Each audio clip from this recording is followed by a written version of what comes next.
உங்கள் மூளை இப்போது கத்துகிறதா? சங்கடமான தருணங்களை மீண்டும் மீண்டும் ஓட்டி பார்க்கிறதா? அதுதான் பதற்றம். உங்கள் மனதில் உள்ள ஒரு சத்தமான மேலாளர். அதிலிருந்து வெளியேற நினைப்பது ஒருபோதும் பலன் அளிக்காது. ஆனால் நீங்கள் தவறான இடத்தில் அதனுடன் போராடுகிறீர்கள் என்றால் என்ன செய்வது? பதற்றத்தை தணிப்பது உங்கள் மனதை பற்றியது அல்ல, உங்கள் உடலை பற்றியது என்றால் என்ன செய்வது? எந்த இடத்திலும் உங்கள் நரம்பு மண்டலத்தை அமைதிப்படுத்த 20 வினாடிகளில் மாற்றத்தை ஏற்படுத்தும் ஒரு மொழி. அடுத்த சில நிமிடங்களில் 5 விசித்திரமான உடல் பழக்கங்களை நீங்கள் கற்றுக்கொள்வீர்கள். எளிமையானது, வேகமானது, தியானம் தேவையில்லை. இவை வெளியிலிருந்து உள்ளே வேலை செய்கின்றன. 5வது பழக்கம், இது ஒரு ரகசிய உத்தி. வேறு எதுவும் செய்ய முடியாத போது இதை பயன்படுத்தலாம். இதை தவறவிட்டால் பதற்றத்தை நீக்கும் மிகச்சிறந்த வழியை இழந்து விடுவீர்கள். முதல் சுவிட்சை ஆன் செய்வோம். முதல் பழக்கம், காது மசாஜ் செய்யும் வித்தை. உச்சியிலிருந்து தொடங்குவோம். அதாவது உங்கள் காதுகள் கேட்பதற்கு மட்டும்தான் என்று நினைக்கிறீர்களா? சும்மா இருக்கும் சிறிய கருவிகள் என்று நினைக்கிறீர்களா? அது தவறு. உங்கள் காதுகள் ஒரு கட்டுப்பாட்டு பலகை. அவை உங்கள் வேகஸ் நரம்புடன் நேரடியாக இணைக்கப்பட்ட நரம்பு முனைகளால் முழுமையாக மூடப்பட்டுள்ளன. வேகஸ் நரம்பிற்கு வணக்கம் சொல்லுங்கள். இது உங்கள் உடலின் உள்ளமைதிப்படுத்தும் மேற்பார்வையாளர். இதை தூண்டினால் ஓய்வெடுக்கும் மற்றும் செரிமான பதில் வினையை தூண்டுவீர்கள். உங்கள் சண்டையிடும் அல்லது தப்பிக்கும் அமைப்பை சிறிது நேரம் ஓய்வெடுக்கச் சொல்கிறீர்கள். இதோ 20 வினாடி காது மசாஜ் முறை. மென்மையாக இருக்க வேண்டாம். உங்கள் கட்டை விரல்களையும் ஆள்காட்டி விரல்களையும் பயன்படுத்துங்கள். உங்கள் காதின் வெளிப்பகுதியான ஹெலிக்ஸை முழுமையாக பிடியுங்கள். விரல்களுக்கு இடையே வைத்து சுற்றி அழுத்துங்கள். இப்போது மெதுவாக ஆனால் உறுதியாக மசாஜ் செய்யுங்கள். அந்த மென்மையான பகுதியை விரல்களால் உருட்டி மசாஜ் செய்யுங்கள். உங்கள் காதின் மிக மேல் பகுதியில் அது தலையுடன் இணையும் இடத்திலிருந்து தொடங்குங்கள். அது ஒரு பெரிய நரம்பு மையம். மெதுவாக கீழ் நோக்கி மசாஜ் செய்யுங்கள். அழுத்தி உருட்டுங்கள். விளிம்பின் கீழ் நோக்கி செல்லும் போது வெவ்வேறு அழுத்த புள்ளிகளை தொடுவீர்கள். காது மடலை அடைந்ததும் மென்மையாக தொடர்ந்து இழுங்கள். இதை 2 காதுகளுக்கும் செய்யுங்கள். ஒரு காதுக்கு 10 வினாடிகள் வீதம், மொத்தம் 20 வினாடிகள். என்ன நடக்கிறது? நீங்கள் உண்மையில் உங்கள் பதற்றத்தை உடல் ரீதியாக குறைக்கிறீர்கள். இது உங்கள் மன அழுத்தத்தின் அளவை குறைக்கும் ஒரு பொத்தானை நீங்களே திருப்புவது போன்றது. உங்கள் தலையிலுள்ள அந்த இரைச்சல் குறையும். உங்கள் தாடை மற்றும் கழுத்திலுள்ள இறுக்கம் பெரும்பாலும் அங்கிருந்துதான் தொடங்குகிறது. இது அதை தளர்த்தும். நீங்கள் ஒரு பதற்றமான அறைக்குள் நுழைவதற்கு முன்பாக இதை செய்யுங்கள். உங்களை பதற்றமடைய செய்யும் ஒரு அடைப்பில் நீங்கள் இருக்கும்போது அவர்கள் உங்களை பார்க்க முடியாது. நீங்கள் படுக்கையில் படுத்திருக்கும் போது உங்கள் மூளை ஓயாமல் இயங்கிக் கொண்டிருந்தால் இது உங்கள் மனதின் இரைச்சலை உடனடியாக நிறுத்தும் ஒரு பொத்தான். இதை உங்கள் தலையை வெளியிலிருந்து ரீபூட் செய்வது போல நினையுங்கள். பலவந்தமாக அல்ல, மென்மையான மற்றும் முறையான இணைப்பு மூலம். நீங்கள் பதற்றத்தை எதிர்க்கவில்லை. உங்கள் நரம்பு மண்டலத்தை ஒரு சிறந்த விஷயத்தை கொண்டு திசை திருப்புகிறீர்கள். அது ஒரு இதமான மசாஜ். பழக்கம் 2க்கு செல்வோம். இதில் நாம் சுவாசத்தின் முதல் விதியை உடைக்கிறோம். பழக்கம் 2, தலைகீழ் சுவாசம். நீங்கள் அழுத்தமாக இருக்கும்போது ஆழமாக மூச்சு விடுங்கள் என்று அனைவரும் கூறுகிறார்கள். அது மிகவும் தவறான அறிவுரை. ஏனென்றால் பதற்றம் உங்களை ஆட்கொண்டிருக்கும் போது முதலில் ஒரு பெரிய மூச்சை எடுப்பது ஏற்கனவே வெடிக்கப் போகும் பலூனில் மேலும் காற்றை ஊதுவது போன்றது. உங்கள் மார்பு இறுக்கமாக இருக்கும். உங்கள் தோள்கள் காதுகளுக்கு அருகில் உயர்ந்திருக்கும். ஒரு பெரிய மூச்சு உங்களை இன்னும் பதற்றமாகவும் அழுத்தமாகவும் உணர வைக்கும். எனவே நாம் விதிகளை மீறப் போகிறோம். நாம் தலைகீழாக சுவாசிக்கப் போகிறோம். இதற்கு உடலியல் பெருமூச்சு என்று பெயர். இது மன அழுத்தத்திற்கான உங்கள் உடலின் இயற்கையான ரீசெட் பட்டன். நீங்கள் அழும்போதோ அல்லது தூங்கச் செல்லும் போதோ இதை இயல்பாகவே செய்கிறீர்கள். நாம் இதை இப்பொழுது திட்டமிட்டு செய்ய போகிறோம். இதோ 20 வினாடி தலைகீழ் சுவாசம். உள்ளிழுக்க வேண்டாம். முதலில் அனைத்தையும் வெளியேற்றுங்கள். உங்கள் வாய் வழியாக மெதுவாக முழுமையாக நீண்ட மூச்சை வெளியே விடுங்கள். மூச்சை முழுமையாக வெளியேற்றுங்கள். தேங்கியிருக்கும் காற்றை கடைசி சொட்டு வரை வெளியே தள்ளுங்கள். அப்பொழுது உங்கள் தோள்கள் கீழே இறங்குவதை உணருங்கள். இப்போது உங்கள் மூக்கு வழியாக இயல்பாக மென்மையாக மூச்சை உள்ளிடுங்கள். இதோ அந்த மாயாஜால பகுதி. இடைவெளி விடாமல் ஏற்கனவே உள்ளிழுத்த மூச்சுடன் மேலும் ஒருமுறை விரைவாக சிறிய அளவில் காற்றை உள்ளிடுங்கள். உங்கள் நுரையீரலை இன்னும் சற்று கூடுதலாக நிரப்புங்கள். இப்போது மீண்டும் ஒரு நீண்ட மெதுவான திருப்திகரமான மூச்சை வெளியே விடுங்கள். நீங்கள் உள்ளிழுத்ததை விட 2 மடங்கு நீண்டதாக இருக்கட்டும். இது ஒரு சுழற்சி. ஒரு சிறிய மூச்சுடன் உள்ளிழுத்து நீண்ட மூச்சை வெளியே விடுங்கள். இதை 2 அல்லது 3 முறை செய்யுங்கள். அவ்வளவுதான். அந்த நீண்ட வெளி சுவாசம்தான் முக்கியம். அது உங்கள் வேகஸ் நரம்பை தூண்டி அமைதிப்படுத்தி இதய துடிப்பை குறைக்கச் சொல்கிறது.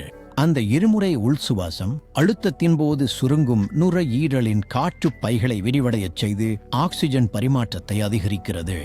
நீங்கள் உண்மையில் அழுத்தத்தை உண்டாக்கும் கார்பன் டை ஆக்சைடை வெளியேற்றி உங்கள் இதய துடிப்பை கட்டுப்படுத்துகிறீர்கள்.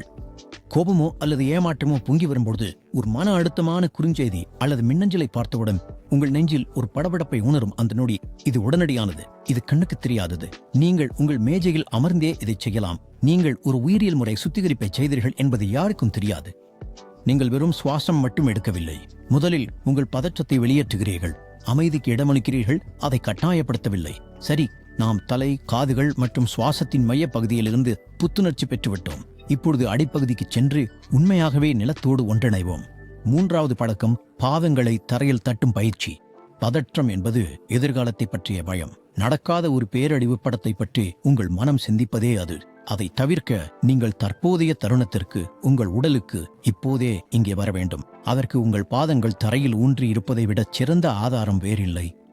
ஆனால் நாம் தரையை உணர மட்டும் போவதில்லை, ஒரு ரகசிய குறியீடு மூலம் அதனுடன் பேசப் போகிறோம். ஃபுட் கிரவுண்டிங் டேப்பை அறிமுகப்படுத்துகிறோம். இதை நீங்கள் நின்று கொண்டோ அல்லது அமர்ந்து கொண்டோ செய்யலாம். காலணிகள் அணிந்திருக்கலாம் அல்லது கழற்றியிருக்கலாம். கழற்றுவது சிறந்தது, ஆனால் அது அவசியம் இல்லை.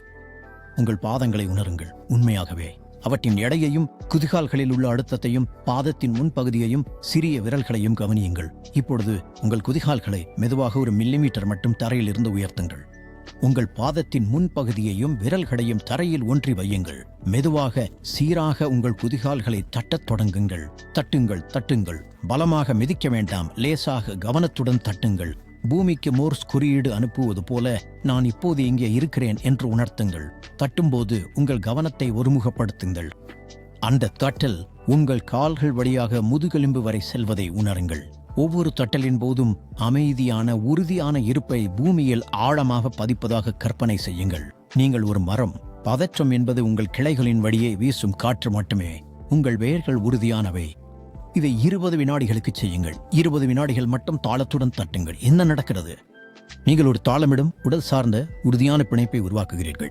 இனி திரும்ப திரும்ப செய்யும் செயல் உங்கள் பரபரப்பான மனதிற்கு ஒரு எளிய உடல் சார்ந்த வேலையை கொடுத்து கவனிக்க வைக்கிறது. இது சலிப்பை தருகிறது. சலிப்பு பதற்றத்திற்கு எதிரானது, ஏனெனில் பதற்றத்திற்கு நாடகம் பிடிக்கும். உங்கள் பாதங்களில் உள்ள நரம்பு முனைகளை தூண்டுவதன் மூலம் உங்கள் உடல் எங்கே இருக்கிறது என்பதை உணரும் திறனை மேம்படுத்துகிறீர்கள். இது உங்களை அதிக உறுதியுடனும் மிதக்கும் உணர்வு இல்லாமலும் தொடர்பில் இருப்பது போலவும் உணர வைக்கிறது. பதற்றத்தினால் நீங்கள் தலை சுற்றலாகவோ, கவனச்சிதறலாகவோ அல்லது தனித்து உணரும் போதோ இதை செய்யுங்கள். நீங்கள் வரிசையில் காத்திருக்கும் போது, பதற்றத்தின் ஒரு வடிவமான பொறுமையின்மை அதிகரிக்கும் போது, உங்கள் மேஜையில் அமர்ந்திருக்கும் போது, ஒருவித சோர்வாக உணரும் போது, இது உங்கள் சிந்தனையிலிருந்து விடுபட்டு உங்கள் உடலை உணர வைக்கும் ஒரு சிறந்த வழியாகும். நீங்கள் தட்டுவதன் மூலம் நிகழ்காலத்திற்கு திரும்புகிறீர்கள். அங்குதான் அமைதி உண்மையாகவே இருக்கிறது.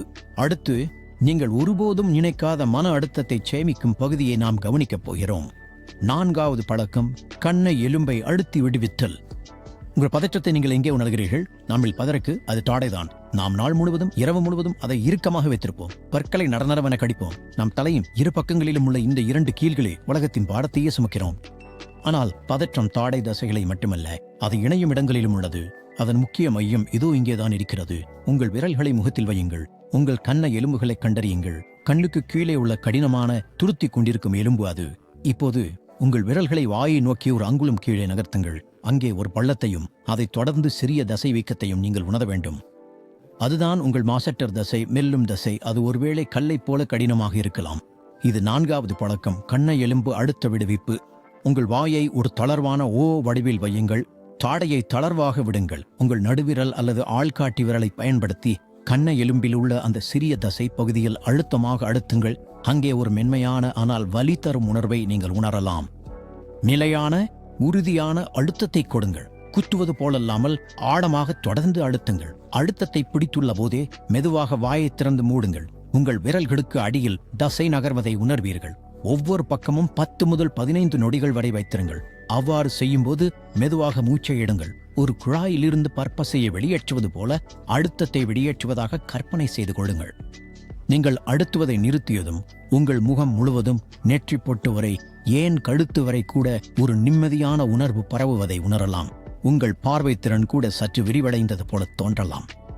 ஏன் நீங்கள் அழுத்தமான புள்ளிகளை தளர்த்துகிறீர்கள்.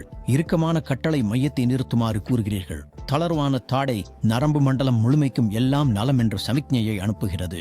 முகம் மென்மையாக இருக்கும்போது பதற்றம் அடைவது கடினம். காலையில் எழுந்தவுடன் படுக்கையை விட்டு எழுவதற்கு முன்பே தீவிரமான வேலை அல்லது கவனத்துடன் இருக்கும் நேரங்களில் இதை செய்யுங்கள்.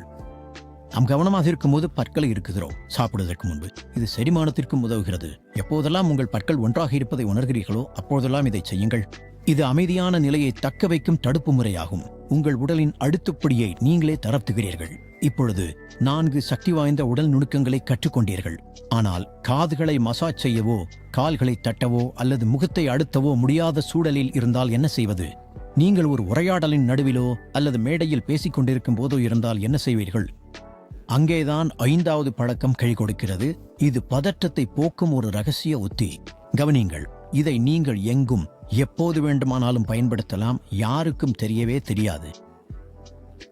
5வது பழக்கம் விரைவான கவன ஈர்ப்பு உத்தி. பதற்றம் உங்கள் உலகத்தை சுருக்கி அச்சுறுத்தலாக மாற்றுகிறது. உங்கள் கவனம் மனதிற்குள் இருக்கும் குழப்பமான புயலை நோக்கி திரும்புகிறது. இதற்கு தீர்வு உங்கள் கவனத்தை வெளிநோக்கி திருப்புவதுதான். ஆனால் அது மிகவும் நுணுக்கமான மென்மையான முறையில் இருக்க வேண்டும். அறையை சுற்றி வெறித்தனமாக பார்க்காமல் அர்த்தமற்ற ஒரு பொருளை தேர்ந்தெடுத்து அதுதான் உலகின் மிக அற்புதமான பொருள் என்பது போல அதை கவனியுங்கள். இதுதான் விரைவான கவன ஈர்ப்பு உத்தி. 20 வினாடி மனமாற்றும் வித்தை. இது எப்படி செயல்படுகிறது என்பதை படிப்படியாக பார்ப்போம். ரகசிய தேர்வு. நீங்கள் எங்கிருந்தாலும் என்ன செய்து கொண்டிருந்தாலும் சுற்றும் முற்றும் பார்த்து ஒரு சாதாரண பொருளை தேர்ந்தெடுங்கள். மேஜையில் உள்ள பேனா, நடைபாதையில் உள்ள விரிசல், மரத்தில் உள்ள இலை, சட்டையில் உள்ள பொத்தான், சுவரில் உள்ள காப்பி கரை என எதுவாகவும் இருக்கலாம். அது நடுநிலையானதாக இருக்க வேண்டும். உங்கள் போனை தேர்ந்தெடுக்காதீர்கள். அது மன அழுத்தத்தை தரும் பொருள். ஏதாவது சலிப்பான ஒன்று. இப்போது 20 வினாடிகளுக்கு இந்த பொருளை தீவிரமான அமைதியான ஆர்வத்துடன் மனதிற்குள் கவனியுங்கள். இது பளபளப்பாக இருக்கிறதா அல்லது மங்கலாக இருக்கிறதா? அதன் நிறம் சரியாக என்ன? அதில் கீறல் உள்ளதா? ஒளி அதன் மீது எப்படி விழுகிறது? அதன் வடிவம் என்ன? அது மென்மையாக இருக்கிறதா அல்லது சொரசொரப்பாக இருக்கிறதா? அது குளிர்ச்சியாக இருக்குமா அல்லது கதகதப்பாக இருக்குமா? பாரமானதா அல்லது லேசானதா? நெகிழ்வானதா அல்லது உறுதியானதா? அது எங்கே வைக்கப்பட்டுள்ளது? அதை அங்கே வைத்தது யார்? இந்த இடத்தில் அதன் நோக்கம் என்ன? அது பேச முடிந்தால் என்ன சொல்லும்? 1 வருடத்திற்கு முன்பு அது எப்படி இருந்தது அல்லது 1 வருடத்தில் அது எப்படி இருக்கும்? இறுதியாக அந்த பொருளையே பார்த்தபடி மெதுவாக அமைதியாக ஒருமுறை மூச்சை உள்ளிடுங்கள். பிறகு அதை விடுங்கள். அவ்வளவுதான். 20 நொடிகள். முழுமையான மனக்கடத்தல். நீங்கள் என்ன செய்கிறீர்கள்? உங்கள் மூளையின் தர்க்க ரீதியான கவனிக்கும் பகுதியான ப்ரீஃப்ராண்டல் கார்டெக்ஸை மீண்டும் செயல்பட வைக்கிறீர்கள். அதற்கு எளிமையான உறுதியான அச்சுறுத்தாத வேலையை தருகிறீர்கள். இது மன ஆற்றலை அமிக்டாலாவிலிருந்து, அதாவது எதிர்கால பேரழிவுகளை பற்றி கத்திக்கொண்டிருக்கும் பய மையத்திலிருந்து திசை திருப்புகிறது. உங்களால் இரண்டையும் ஒரே நேரத்தில் முழுமையாக கவனிக்க முடியாது. பேனாவை கவனிக்க தேர்ந்தெடுப்பதன் மூலம் உங்கள் கவலையை நீங்கள் புறக்கணிக்கிறீர்கள். இது உங்களுக்கு நீங்களே செய்து கொள்ளும் ஒரு மனத்தந்திரம். நீங்கள் கவலைப்படாதே என்று சொல்லவில்லை. மாறாக, ஏய் மூளையே, இந்த சுவாரஸ்யமான கதவு கைப்பிடியை பார் என்று சொல்கிறீர்கள். சமூக பதற்றமான சூழல்களில் இதுவே உங்கள் ரகசிய ஆயுதம். ஒரு டேட், நேர்காணல், பார்ட்டி அல்லது கடினமான உரையாடலின் போது உங்கள் எண்ணங்களுக்குள் சிக்கிக் கொள்ளும் போது உங்கள் கவனத்தை உடனடியாக உலகத்தின் மீது ஹார்ம்லெஸ்ஸாகவும் அமைதியாகவும் திருப்ப முடியும். இது உங்களை உரையாடல்களில் இன்னும் கவனத்துடன் இருக்கச் செய்யும். ஏனெனில் உங்கள் மனதிற்குள் ஓடும் எண்ணங்களை நீங்கள் அமைதிப்படுத்திவிட்டீர்கள். உங்கள் கைகளை பயன்படுத்த முடியாத போது இந்த பழக்கத்தை நீங்கள் பயன்படுத்தலாம். இது உங்கள் பார்வை மற்றும் மனதிற்குள் நடப்பது. இது ஒரு மிகச்சிறந்த கண்ணுக்கு தெரியாத உடனடி மாற்றத்தை ஏற்படுத்தும் கருவி.